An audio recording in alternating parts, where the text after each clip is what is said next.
গরম ধোয়া ওঠা ভাত আর তার সাথে লাউ পাতা চিংড়ি ভাপা, উফ, জাস্ট জমে যাবে।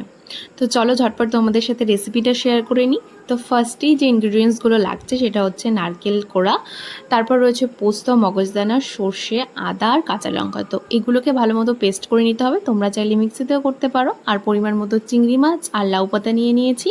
লাউ পাতাগুলোকে কুচি করে কেটে একটু চটকে নিতে হবে।